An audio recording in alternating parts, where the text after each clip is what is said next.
etc. Tudo isso se torna possível.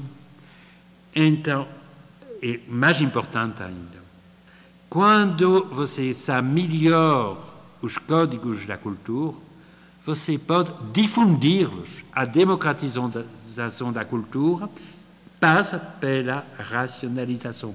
Mas como? Pela discussão, porque tem que ter a capacidade de discutir o que faz a diferença entre uma obra de, não sei, de Michelangelo e de Rubens. Não é nosso o sentimento estético que você diz, são belas. Isso é bem suficiente. A capacidade de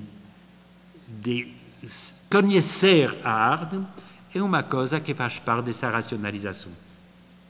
Agora, eu acho o mais importante, talvez eu vou terminar sobre isso, o mais importante é o segundo elemento sobre a racionalização moral.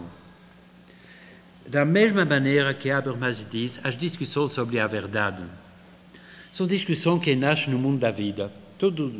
Nós discutimos entre nós, mas quando tem um problema difícil, a gente vai entrar em discussões mais técnicas, científicas, por exemplo. A ciência é a continuação da vontade das pessoas de resolver os problemas discutindo. E quando não tem mais os elementos técnicos para resolver os problemas, tem que entrar na ciência.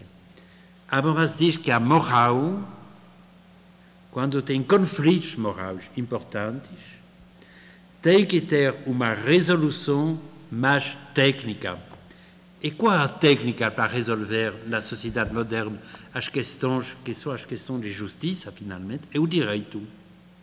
Habermas, o primeiro livro que eu falei é sobre a esfera pública. Segundo livro, essa teoria da ação comunicativa. O terceiro livro importante chama Democracia e Direito.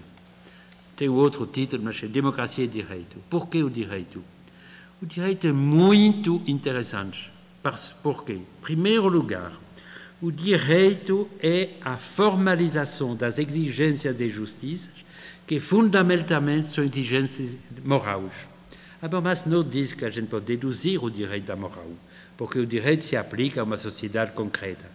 Mas é na continuação das exigências de justiça que nascem das reivindicações das pessoas a um nível moral. Segundo lugar, o direito é um modelo de argumentação.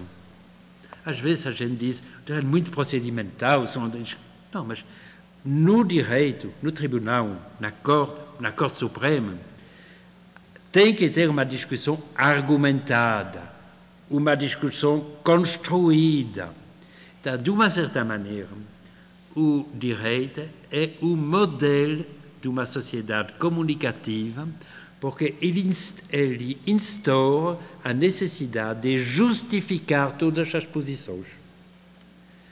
Em terceiro lugar, diz Habermas, porque se o direito é muito procedimental e nessa perspectiva muito chato de uma certa maneira, estudar o direito é uma coisa que é muito agradável, porque exatamente é formal, mas apesar de ser muito procedimental, o direito contém os vestígios, as pegadas dos movimentos populares revolucionários, como a Revolução Francesa, a Revolução Americana, e como as declarações revolucionárias formam a origem das constituições, que são o fundamento normativo do direito contemporâneo.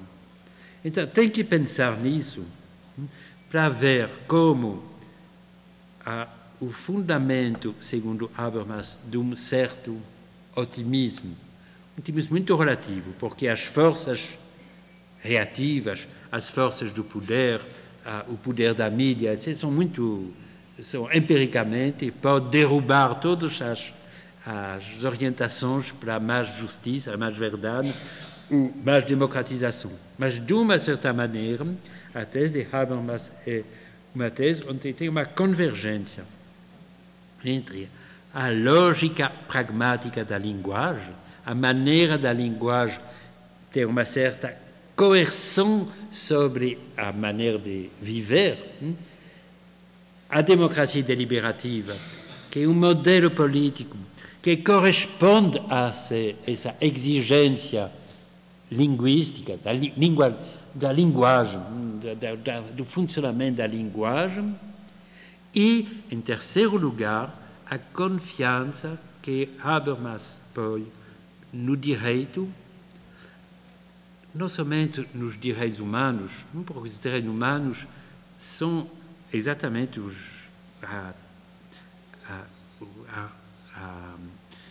a expressão dessas reivindicações fundamentais que até agora não conseguem sempre se inscrever nas Constituições, mas que, de uma maneira ou de uma outra, se a gente faz uma interpretação jurídica da modernidade, a gente vai descobrir esses elementos.